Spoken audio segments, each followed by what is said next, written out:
Radhe everyone, welcome on my channel crucial chemistry. Spectra हम लोग पढ़ रहे हैं, ऑर्गेनिक स्पेक्ट्रा। उसमें हम लोग आईआर स्पेक्ट्रोस्कोपी बस अब ख़त्म ही करने वाले हैं, मे बी ये लास्ट लेक्चर हो। तो इफ़ेक्ट ऑन फर्मी रेजोनेंस हमने दो इफ़ेक्ट देखे, रिंग साइज और हाइड्रोजन बॉन्डिंग। अल्फ़ा इफ़ेक्ट के बारे में अब हम पढ़ेंगे। और अल्फ़ा इफ़ेक्ट में क्या होता है कि जो कार्बोनिल कंपाउंड है आपका, ठीक है, अब सपोज़ यहाँ कोई चेन लगी, इधर कुछ, तो इसकी जो अल्फ़ा पोजीशंस होती हैं, इन पोजीशन पे ये पहला कार्बन अल्फ़ा पोजीशंस जो इसकी होती हैं, इन पोजीशन पे कहीं लोन पेयर या पाई बॉन्ड अगर आपका प्रेजेंट है, ठीक है, तो क्या होता है, उससे क्या इफ़ेक्ट पड़ता है इस बॉन्ड पे, CO बॉन्ड पे, तो ये हम इसमें पढ़ेंगे। तो एक सिंपल एग्जांपल लेते हैं जिससे आपको समझ में वो आए। यहाँ मैं ऑक्सीजन लगा रही हूँ, ठीक है।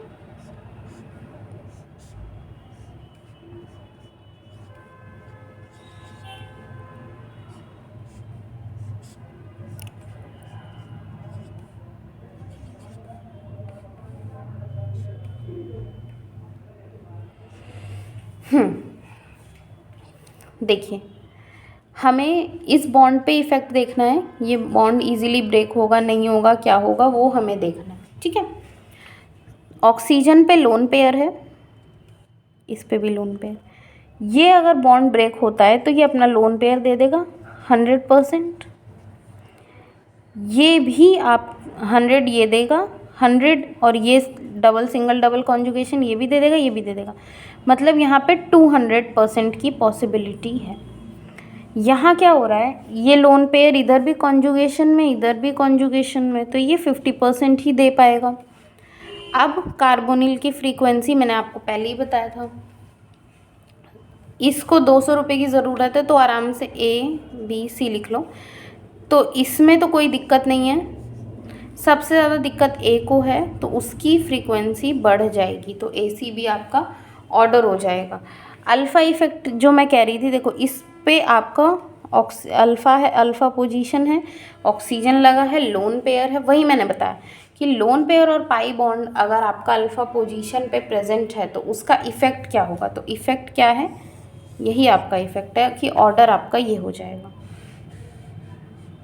एक एग्जांपल और लेते हैं।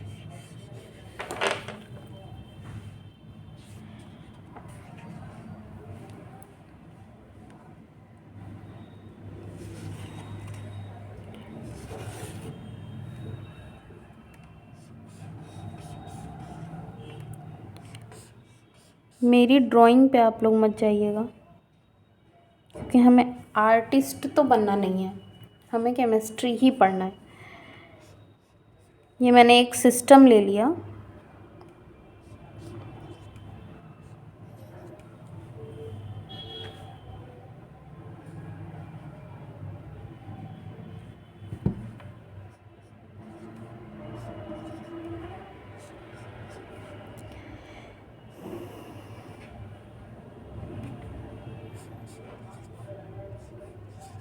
ठीक है।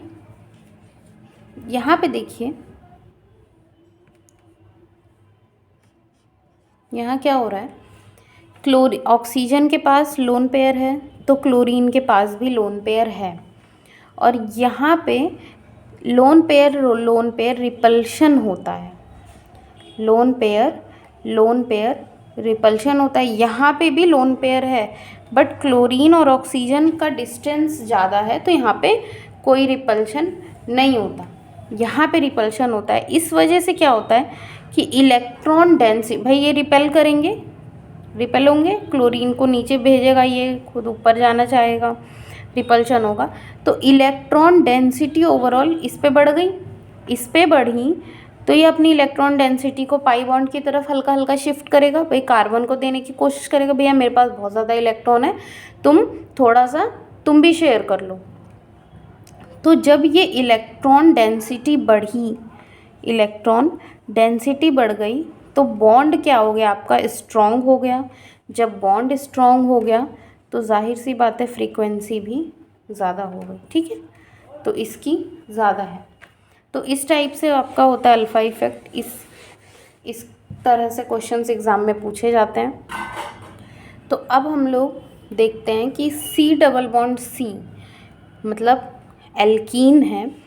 C डबल बॉन्ड C क्या है भैया? एल्कीन है। तो एल्कीन की स्ट्रेचिंग फ्रीक्वेंसी अब हम लोग देखते हैं कि उसको कैसे चेक करेंगे। सिंपल है, बहुत टफ नहीं है। मैंने कोई एल्कीन ले लिया, सबसे सिंपल एल्कीन मैंने ये लिया, ठीक है। अब मैं ब्यूटाडाईइन ले लेती हूँ और यही चेन बढ़ा दें अगर, ठीक है। तो अब देखिए कि स्ट्रेचिंग फ्रीक्वेंसी एल्कीन की जो फ्रीक्वेंसी है वो कैसे हम पता करेंगे। तो इसको A लिखते हैं, B लिखते हैं, इसको वैसे ज़रूरत नहीं है, ठीक है। इसकी फ्रीक्वेंसी अब हम लोग एल्कीन की कैसे बताएंगे। देखो यहाँ पे क्या है कि ये कोई भी एल्कीन पकड़ लो, जैसे मैंने ये वाला एल्कीन लिया डबल बॉन्ड, इसके चारों तरफ हाइड्रोजन लगा है, कहीं से कोई सपोर्ट नहीं है। सपोर्ट मतलब लोन पेयर का भी कोई सपोर्ट नहीं है, पाई बॉन्ड का भी कुछ नहीं। तो ये इसकी फ्रीक्वेंसी तो सबसे ज़्यादा होने ही वाली है। इसमें क्या है, ये बॉन्ड अगर मैं ब्रेक करूँ, देखो हम COO की फ्रीक्वेंसी कैसे चेक कर रहे थे भैया, इस बॉन्ड को हम इधर ही तो ब्रेक कर रहे थे। यहाँ से अगर हमें सपोर्ट मिल जाता है तो आराम से ब्रेक हो जाता है ना। अब यहाँ पे हमें इसके अगल बगल से कोई सपोर्ट नहीं मिल रहा, इसमें क्या हो रहा है, ये यहाँ शिफ्ट कर, भाई ये भी तो एक जब रेजोनेंस है, ये यहाँ शिफ्ट हो रहा है तो सपोर्ट मिल रहा है कि नहीं मिल रहा। एक सपोज़ हमें एक जगह से सपोर्ट मिला, इसमें क्या है, ये बॉन्ड अगर यहाँ शिफ्ट होता है तो यहाँ शिफ्ट हो जाएगा, ये यहाँ हो जाएगा, तो दो जगह से सपोर्ट मिल रहा है, तो ये और इजीली ब्रेक होगा कि नहीं, और इजीली ब्रेक होना चाहेगा। बट जब ये देखो, जब ये इजीली ब्रेक हो रहा है तो इसकी फ्रीक्वेंसी क्या हो जाएगी, कम हो जाएगी, मैंने यही तो बताया। और ये इजीली ब्रेक नहीं हो रहा तो इसकी ज़्यादा हो जाएगी, भाई स्ट्रॉन्ग बॉन्ड है ना। अब ऐसे ही एक और आप देखिए,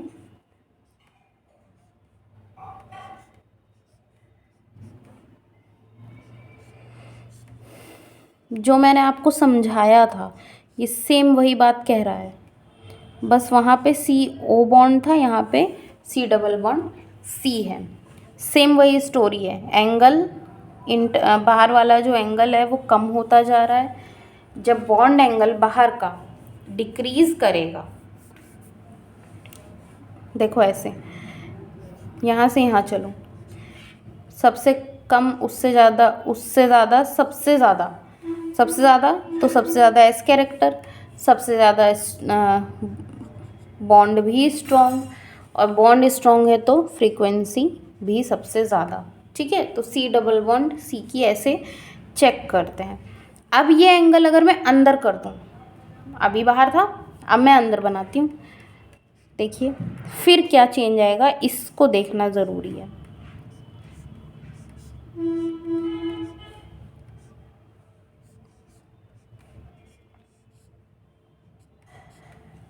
अभी तक ये बाहर था, अब ये बॉन्ड मैंने साइकिल में अंदर ही बना दिया, इसको बोलते हैं एंडोसाइक्लिक डबल बॉन्ड, ठीक।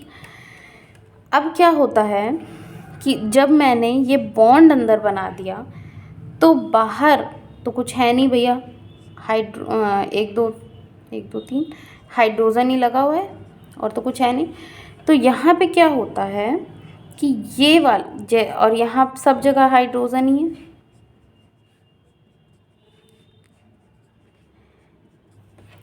यहाँ पे क्या होगा कि इसका जो बॉन्ड एंगल है सबसे ज़्यादा, अभी तक सबसे कम था, ठीक है, S कैरेक्टर सबसे कम था। यहाँ पे क्या है, बॉन्ड एंगल सबसे ज़्यादा, उससे कम, फिर उससे कम, और ये ज़्यादा होता है।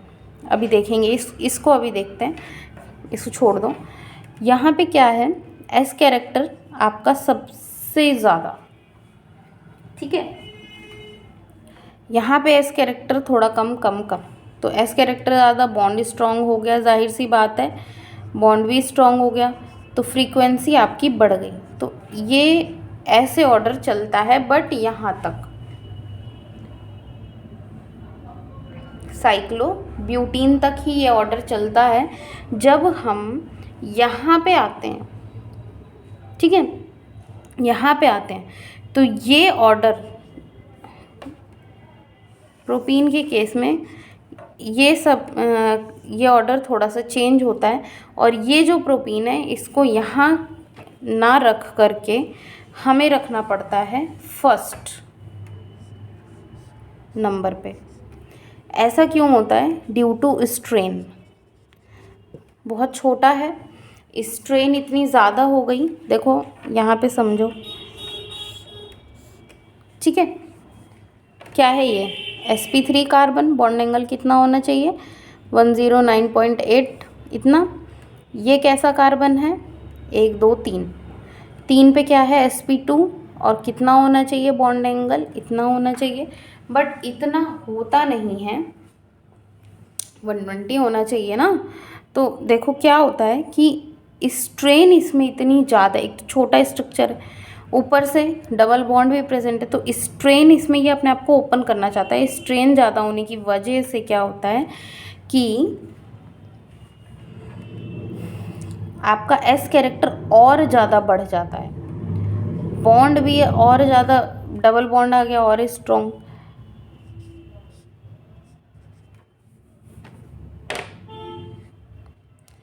इस वर्ड को यहाँ से हटाओ, स्ट्रेन नहीं। यहाँ पे क्या होगा, ये ऑर्डर आपका ऐसे ही चलेगा, बट इसके केस में छोटा स्ट्रक्चर है, बॉन्ड पास पास हैं, कहीं ना कहीं स्ट्रेन भी है, बट आपका एस कैरेक्टर बढ़ जाता है, इस वजह से सबसे ज़्यादा इसी की फ्रीक्वेंसी होती है। तो ये इम्पोर्टेंट ऑर्डर है, इसको आप लोग अपनी कॉपी में मेंशन करिएगा, ठीक है। सी डबल बॉन्ड ओ पे ही हम एक जगह और बात कर लेते हैं। स्ट्रेन की बात हो रही थी, स्ट्रेन की ही बात, CH2,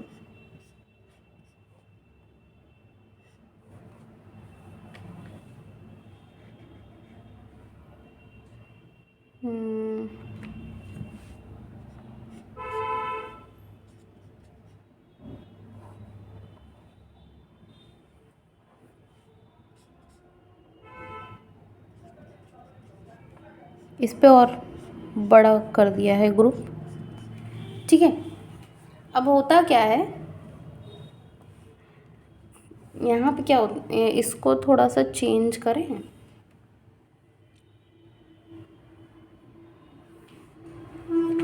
एक सेकंड, इसको चेंज करते हैं। यहाँ पे थोड़े छोटे ग्रुप लगाते हैं,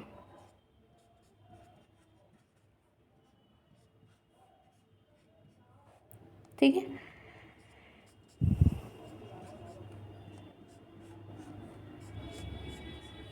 अब ठीक, यहाँ पे देखिएगा,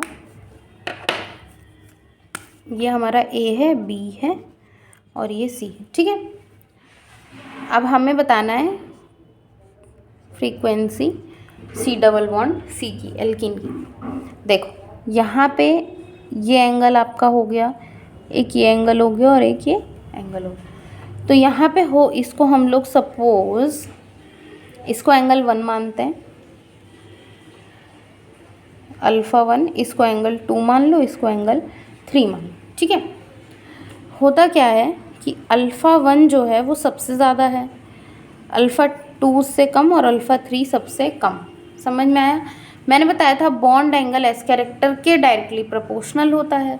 तो जब बॉन्ड एंगल आपका यहाँ पे सबसे ज़्यादा है, ठीक है, यहाँ पे बॉन्ड एंगल सबसे ज़्यादा है, तो आपका एस कैरेक्टर सबसे ज़्यादा होगा।